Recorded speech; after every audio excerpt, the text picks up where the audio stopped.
The Cheating Death podcast is a comedy podcast that contains language, subject matter, course material, and information that might not necessarily be suitable for all listeners. Your discretion in this matter is advised.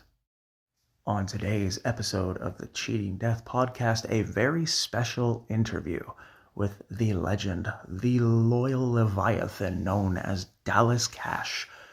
Take heed to his words as he explains just how beautiful life can be through the hard times and how one can be resilient and remain optimistic and achieve whatever they set their mind to. We also provide you with an all-new Annihilation Announcement, a new joke of the episode, a top 5 list, and more. So grab yourself a coffee, prepare yourself with a nice warm blanket, relax, and let us show you how you can cheat death.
This is your news anchor, the Cleric of Chaos, and this is your Annihilation Announcement. Understand that as the season progresses further into the gray matter, we have a choice to make. Whether we proceed along the gray and let our minds decay, or we do our very best with whatever power we have within us to try and find the small samples of beauty that are all around us, to find the reasons for living. Whether it be a flower to sniff on the way home, the taste of a latte at 7:30 in the morning, whether it be an opportunity to make a new dish, or a chance to see somebody you love and care about make a major milestone accomplishment. Life is beautiful, and it is indeed treacherous in some ways, shapes, and forms, but that does not necessarily mean that you should give up on yourself. No, that means that you should continue to be relentless, stand up, and wage war. This has been your news anchor, the Cleric of Chaos, and this was your Annihilation Announcement. Willkommen, meine Freunde. Guten Morgen, guten Tag, eine gute Nacht. Ist ein Reisender, dein Ausländer, deine Cleric of Chaos, here for a rather special episode of the Cheating Death podcast. We have, waiting in the wings, an emissary of empathy, an annihilator of understanding, one of the greatest ever graced any platform in social media. You can follow him at twitter.com/KingDallasCash, all caps. We have the one, the only, the legend, Dallas Cash, joining us on the program today, ladies and gentlemen. How are you today, Dallas? I'm as great as the wind that takes me to the skies that grace the skylines. But I must say, when you dive into a cesspool of happiness, you have to bathe yourself in the starways of the blood and trials and tribulations of where you've gone. And you can never, everywhere you go, there you are. And I never wait till someone dies to give them their rose. I give them their rose while they are still alive with drive and ready to thrive. So you, my friend, you have graced me with your presence and given me the dubious honor to spend time with you. And I am humbly rejoiceful that we get to share this. And as you state so beautifully, succinctly, poignantly, borderline poetically, I must expound upon your statement that you, Dallas Cash, are not only the leader, the emissary, the domicile, the promoter, if you will, but also the individual in whom is behind the group that is slowly changing social media for the better. The Culture Clash Network, the CCN, the Humble Roses podcast, the many, many programs that you, sir, are responsible for ensuring reach the airwaves on a week-to-week basis. This galaxy, this universe, this domicile, this pale blue sphere that we call Earth, admittedly would not be the same without people who do everything they can to ensure that people are reaching their dreams. And that, dear Dallas Cash, is you, sir. So our first question to you upon entrance to this lovely program and you gracing us with your presence is, one, who are you? Where does Dallas Cash comes from? Well, that's really an interesting question. I had an identity crisis for most of my life because I didn't know who or what I wanted to be. And then when I started looking up my ancestry and my family history and figuring out what exactly I was before I could conjure up thoughts, this is what I came to the conclusion of. I was born March 3rd, 1989 in Jacksonville, Florida, to a mother who didn't want me at first. I didn't meet my mom till I was 13-ish. And my father brought me up from Jacksonville, Florida to Akron, Ohio, where my dad's side of the family stayed. And that's where I was raised. My mother, my grandfather, her father was born in the Bahamas. So we have Bahamian/Creole blood lineage on that side. And on my um, father's side, we have African American, but indigenous because my great grandmother was born on an Indian reservation in Caddo, Oklahoma, Choctaw Nation. So I have like an indigenous background as well. Went and found the enumeration district number when I was researching, found pictures of my grandmother when she was 11 in a school play. I still have the pictures and everything, so I went on newspaper.com. I became like a vessel of just like bottled up hatred just because of abandonment issues, and part of that was um, I wasn't trying to be like much of a victim or anything. It was just I was used to being abandoned or left alone or left for dead that I just kind of went with the flow. I was kind of a drifter through my childhood. Like I already knew some places that I wasn't welcomed, and throughout that, I found hip hop and I found rock music. I found jazz. I found music that spoke to me in a way that I couldn't formulate words to describe. And I tried my hand at being a rapper. And I remember getting into a battle, and there were some terrible things said, and I just lashed out and just whatever I came up with, that was like my method of attack, mechanism because of my insecurities. So then what happened is, I'd say 7 years later, I'm traveling battles across the world and gaining a little bit of a following, gaining a little bit of a fan base. And it got to the point that I did this for years and years, leaving the country. Like I battled in Canada twice. I have been to 35 different states just to battle. Traveling the world on your own dime and seeing everything, you kind of like I don't like chaos. Like you gotta understand when you have a reputation and people hold you to that reputation, you always have to deliver. No matter how you feel, you have to deliver. And for me, there was a time where I didn't want to deliver. I wanted to deliver myself to a cemetery because I was just broken. And I found solitude in family and balance.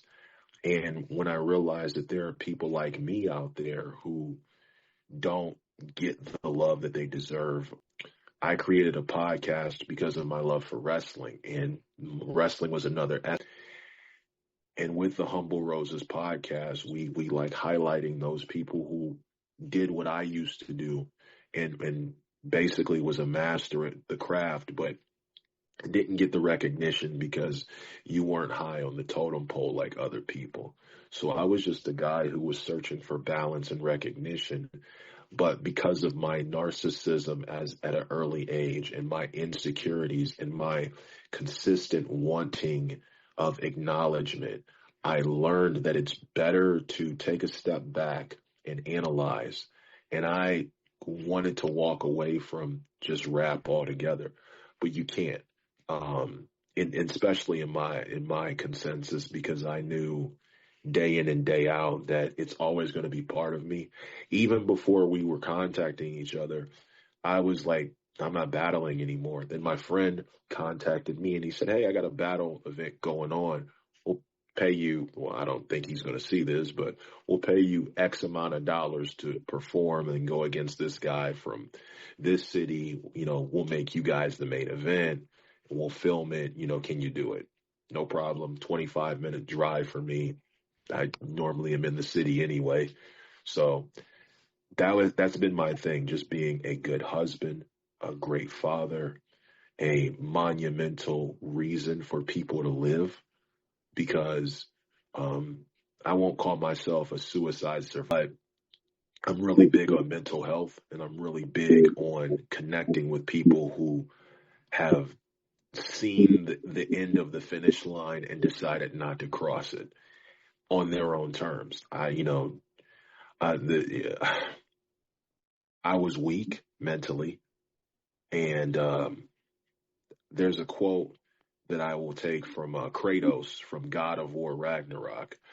Um, Death can have me when it earns me, and right now I still have a lot to do. So, and especially for individuals like you, I got a lot to live up for, look forward to, and my work's not done. So, I hope that answers.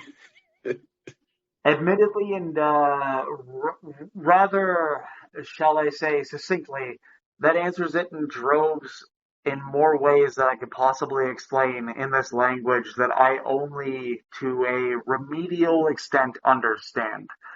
Um, I expected that kind of answer, Dallas, to to be entirely forthright and direct. I mean, you and I have both shared it, in the short time that this universe has brought us together in this dance of delirium, to which we have become capable of knowing each other's follies, each other's foibles, and all that other bullshit. So let me just put it to you like this.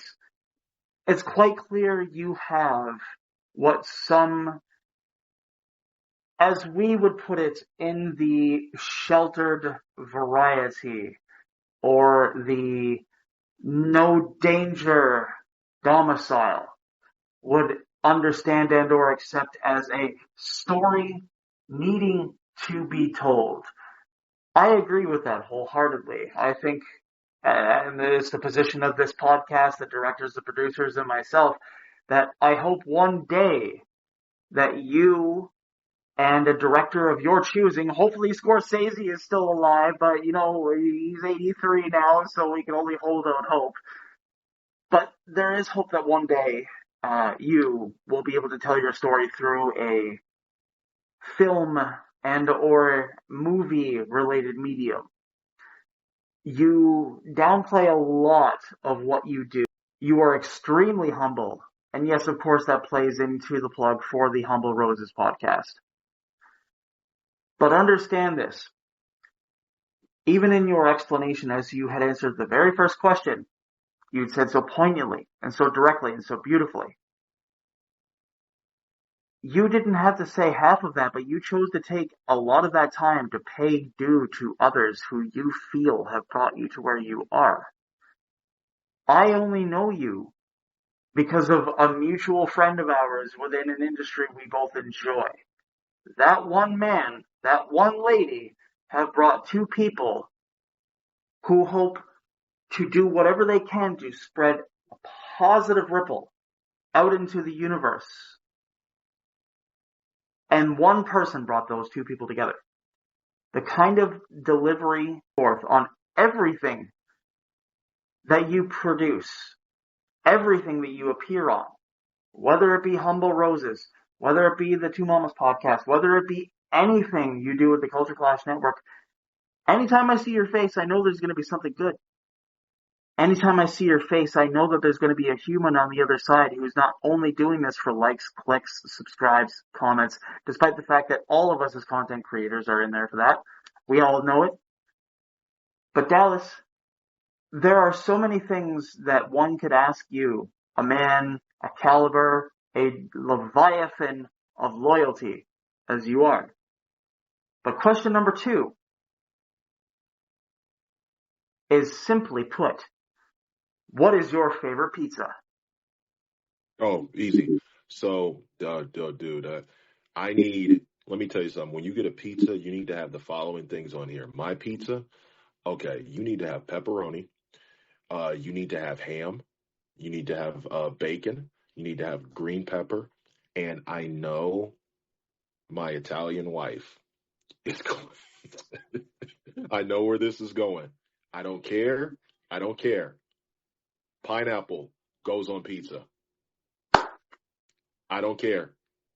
I argue with a wall, argue with apocalypse in Sabanur.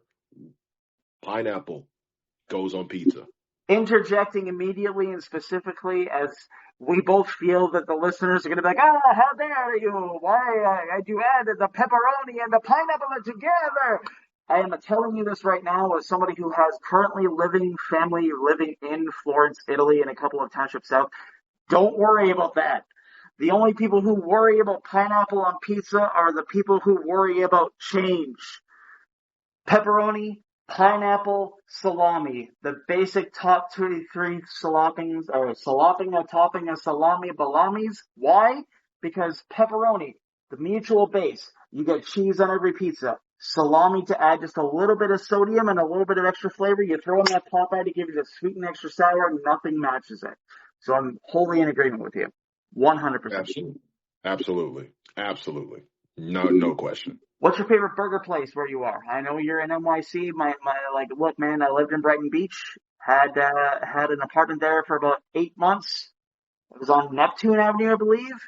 But I'm firmly aware you may not necessarily be in that direct area. But I want your top 3 burger places.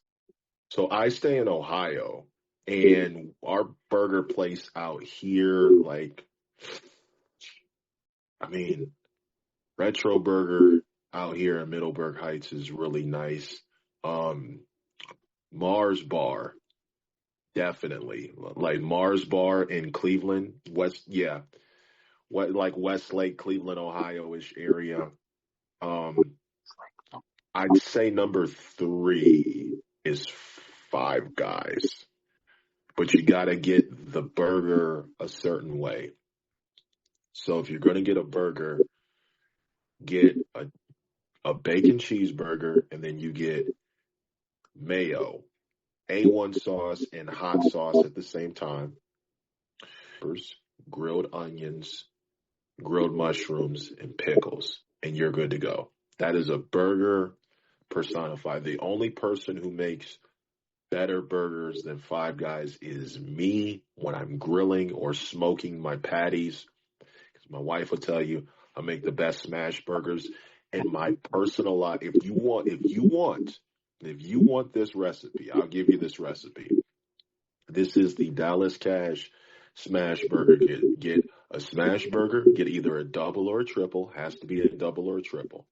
You use light mayonnaise and toast the buns, and then you put in some more, little bit of mayonnaise, buffalo sauce, a pinch of clover honey, and either cowboy butter seasoning or the cowboy butter to go with it. Little bit of cowboy butter and clover honey. slap that on a burger and you're good to Why go. the cowboy butter sriracha? Do not get that for this recipe. And again, the fries. Make sure you got the right sauce for it. I dip my fries in ranch, or I do ranch and honey mustard. You have to have both. So I don't do like if I go to Five Guys, I'll do ketchup, but I'll have like salt and pepper mixed in and a little bit of that vinegar thrown in there, mix it, and then like I put a little bit of honey in it because honey with fries is really good. 100%. Ooh, And ooh, that's man. the reason why I wanted to ask you specifically as to which would you go to for your top three? Because both of us are aware. I mean, you've lived in New York City, you live in Ohio now, but you have had the opportunity to travel, as you've mentioned, throughout numerous states, and my eyes are twinkling because I think about the beauties of Ohio. Yes, people are like, the beauties of Ohio? What do you mean?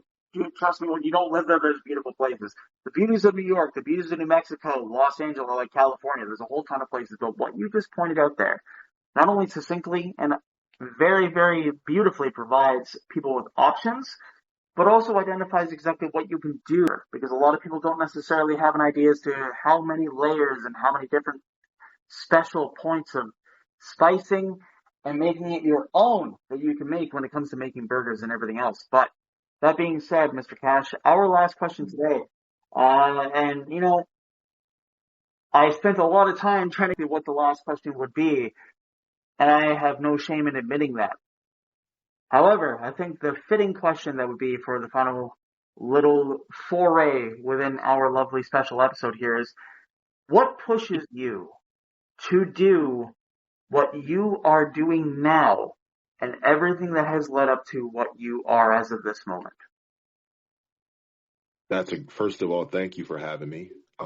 Number two, you've asked some great questions, and I want to answer your question as respectfully and honestly as possible. I think the thing that pushes me is, and I hope I'm not going to get in trouble for saying this, but it's been my relationship that I've had with other people. So, for example, when we first did the first episode of the Humble Roses podcast, it was just me. It was just me for a long time. And then, like, I think about 10 or 15 episodes later, Vanessa joined, then Angel, and then Kev, my best friend who stays up in Cleveland. My first episode that we officially kicked off was dedicated to Meechin. And Meechin actually came to the show and was in the comment section interacting with my chat. And without saying too much, I have tried to have her on the show, but you know how WWE is. She has been Interjection. I'm going to just say this. Mia Yim probably wanted to do your program, but as you just mentioned, there more than likely were barriers. But the fact that Meechin reached out to you, our podcast and our program has nothing but beautiful things to say about Meechin, Mia Yim. Outstanding talent, outstanding wrestler, outstanding human. Please continue. absolutely and should be the next United States champion. Um, she's done things for me that I won't reveal, that she didn't have to do. And when I say that, I mean things you would not expect somebody that is a celebrity to do for a small, basically a nobody like me. And she's not the only one. Carmelo Hayes, another one who did something for me that he did not have to do. Melo don't miss. Uh, we had Corey Glover as our first like big guest on the Humble Roses podcast, and you go check that interview out now. Network page, but I'm probably going to re-upload it on the Humble Roses page. We asked him if he was doing a so this interview happened last year in December. We asked him, was he doing a performance for CM Punk at WrestleMania 41, and he hinted check it out. So we asked him about Living Color and Code of Personality, and it was just like we really have somebody on this show that was Grammy nominated, Grammy award winning vocalist.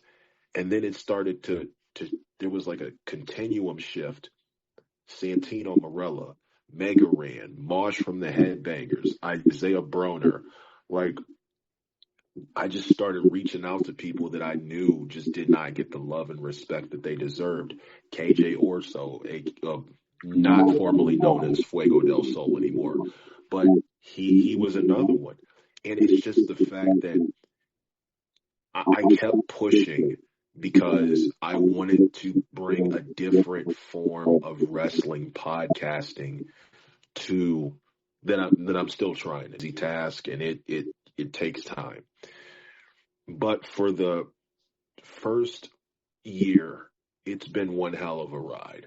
And if I would be satisfied, but not where I wanted to be, but I would be blessed enough to say, I've done something that I couldn't imagine myself doing. The thing that pushes me, Chaos, is when I talk to people like you, specifically you, there is a burden that I have on my heart to satisfy what you expect out of me. And part of that is making sure that I respond to fans every time that they come on the show. Even if you're not a fan, I respond to everybody. It's the same as if somebody walks into your house. So the podcast is my house. You walk into my house, I'm going to speak to you. You sit down on the couch, we're going to have a conversation. Wrestling podcasts nowadays, when they have fans in the live chat, and I know it depends on the people, but they don't really interact with them like they should. I want to know what people think. Killer Cross came to my show based off me finally understanding what he was trying to tell me for so many years. And I'm like, I'm on board. And it brought me and you together. And the night that I was streaming, and I'll never forget this moment for as long as I live. Oh, man, I'm getting emotional thinking about it. The night that I was streaming, I was recapping his documentary for One Big Work. Cross was already following me, so I kind of like he responds to everybody. That's the one thing about him I absolutely love. Like a nobody like me, he'll respond to. And he'll respond to anybody who gives him the love and respect he absolutely deserves. No disagreements there. He is absolutely 100% in being able to identify exactly where his fan base emanates from and why they support him. Yes, and I see a lot of myself in Cross too. So the night that I was streaming, I was like, there's no live view. There were some live viewers. I'm like, it's not that much. We were like doing like 80 live viewers or whatever, 100, whatever. So I'm just talking about the documentary. What I did not know is that during the show, I did something unconsciously that ended up changing the direction of this show because it was like, what did you just do? So what I did was I DM'd Cross the link to join the show. And I said, hey, check your DM. And I said on the show, he's not going to respond. He's not going to see it. But I just wanted to throw it out there just in case he wanted to stop by. And I remember I was talking about him winning an Oscar or an Academy. And when you're using Restream, a browser, a website that I use, a streaming service, it'll make a sound and show you like a small circular video or like basically like you can see the person as they're setting their camera up. And I'm like, there's only one person I gave the link to. And I look and I see Cross's face and I go, I froze. Like if you go back and look for him maybe 6 minutes in, I froze. And I go, oh shit. Because first off, two things. I hate Spectrum's internet. Their internet connection, I'm on a gig and I still get bad internet connections. I don't know. It might be my computer or whatever. I need to upgrade. I'm broke, Same but with the Russian, and it owns the country. I'm broke. So, and that's another thing. I'm like real extremely transparent. So if I tell you I ain't got it, I ain't got it. I'm broke. My account, I got like $17 in my account right now, and I got to make that last till next Friday. Anyway, and again, that's with traveling to my job, back and forth. And getting back to it, I look and I'm like, oh shit, Cross is here. What do I do? So I start building it up and I bring Cross on the show. And I swear to God, I've never seen anything like this. We went from 85 live viewers to 1,000 in 10 minutes. 10 minutes. 10 minutes. And I said, oh shit. But I was so worried about the connection that I didn't want to keep him on for too long. And when I was talking to him, I was like, how are you doing? He's like, I'm doing great. How are you? I'm like, I'm fantastic now. And I'm talking to him, and all of a sudden, here she comes. It just comes right into the view. And I'm like, yep, we're out of here. Like, this is it. So we start talking, and Cross said some things to me off camera. And Scarlett told me when the things that Cross said to me off camera, like, they stay right here. They stay right here. We will never that. Anyone who asks you to tell you or them what Cross told you is a dick and should be treated as No, such. no, I just will not say anything about it. But Scarlett said something to me that hit me right here. She said to me that they were online looking to see who was talking about their documentary. And the first thing that popped up was my live. I could not, they watched the entire thing. They watched the entire thing from start to finish before they came on. And because of that, she also said, she even pointed out something which told me they were listening. She said, you had asked, what is it that you could do more to support us? She said, everything that you're doing is more than enough. And that let me know that we need, as the Killer Cross, I won't say cult because that's KKK. But we as the Cross cult, like we got to support our guy. We have to do it the right way. We got to go buy the book. I still need to buy the book. Um, I'm going to go meet Cross and Scarlett uh, December 7th in Pittsburgh. So I'm going to Steel City Comic Con and I am coming to see them. I am going to see them. They've given me their time. It's now time for me to repay the favor. Ladies and gentlemen of Pittsburgh, please listen to Dallas as he says this. Yeah. I don't know if you got a live chat or anything right now or whatever, but all I'm going to say is this. If you are somebody who feels defeated mentally based on everything, if you're going through medical problems, if the bills are piling up, if you just lost your job, if you are working a job where it's dead end or you don't feel valued, you have to step back and analyze every situation and understand that you're going to have to take some lumps on the chin. I was unemployed for, I'd say, a couple of months before I had to get my feet together.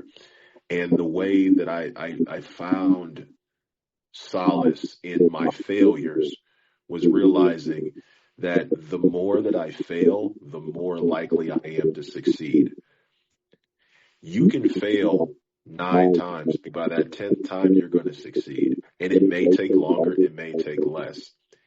It's all about what you have here. If you have the grit, if you have the determination, if you have the guts, if you have the wherewithal, the presence of mind, and the mental fortitude to continue, you can't let anything stop you. I have a wife who consistently pushes me to be better and consistently supports me. I have children who consistently support me and believe in what I'm doing. And now I'm working with another wrestler in an indie promotion who used to wrestle on WWE television, who used to wrestle in TNA, who wrestles in NWA now. Shout out to EC3. This is part of the foundation that we're building as bearers of our own destiny. And part of that is understanding the boundaries that you must cross and the things that you must do as a man, as a woman, non-binary, whatever you choose to identify as.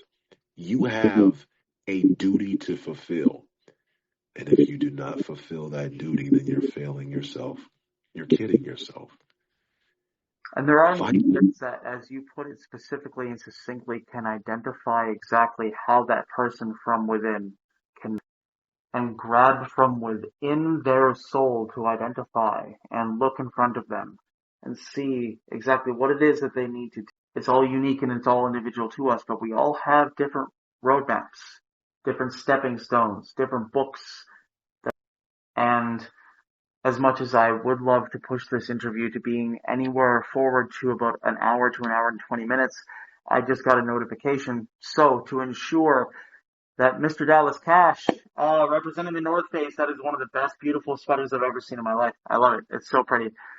Making sure you not miss any time and ensuring that you get everything out that you do out there. We have 2 minutes and 10 seconds for you to get all of your plugs in. So, Mr. Cash, please plug everything that you're a part of. King Dallas Cash on Twitter, the Humble Roses Pod on Instagram, Threads, Blue Sky, and TikTok, YouTube, Humble Roses Pod. That's it. Follow us on Culture Clash Network. The Humble Roses website will be coming. I already purchased the domain. It will be thehumblerosespod.net. Thank you, Chaos, for having me. As mentioned at the top of the program, our list of the top 5 GM vehicles from 1990 to 2005. Coming in at number 5, we have the 1990 Pontiac Trans Am. Beautiful car, outstanding value, and great attention to detail. Coming in at number 4, we have the 1994 Z24 Chevy Cavalier, an outstanding sporty model that was affordable and feasible, an outstanding model for your purchase. Coming in at number 3, we have the 2004 Pontiac G6, an outstanding device and vehicle, basically is the successor to the Pontiac Grand Am. Coming in at number 2, we have the 1990 Cadillac DeVille, and coming in at number 1, we have the 1990 Cadillac Eldorado. What is your top 5 list of vehicles coming in from 1990 to 2005? Let us know at thecheatingdeathpodcast@gmail.com. Today's joke has been brought to you by the Cleric of Chaos. One Kremlin representative to another was walking to session one day, and he said to his comrade, "Do not worry, we must not be too quick to make haste. After all, I do not want to rush ya." We would like to thank our guest, Dallas Cash, for being on the program today.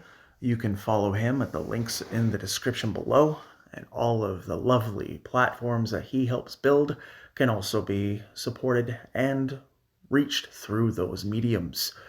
To you, dear listener, it is imperative that you not give up on yourself, regardless of your circumstances. As long as your back is against a wall, understand that you are still standing. Take care of yourselves and each other. The Cheating Death Podcast has been brought to you by Nach dem Leben, CRDVC, CR Deutschland, Apple, Google, Spotify podcasts, and our hosting platform Spreaker, where for just $3.99 a month you can join the Spreaker Supporters Club. You may make a one-time donation to support the program at buymeacoffee.com/Cleric of Chaos, or book a business meeting for your future artistic or business endeavor at linktr.ee/Cleric of Chaos, where you may also acquire merch, media, Cameo, and much, much more.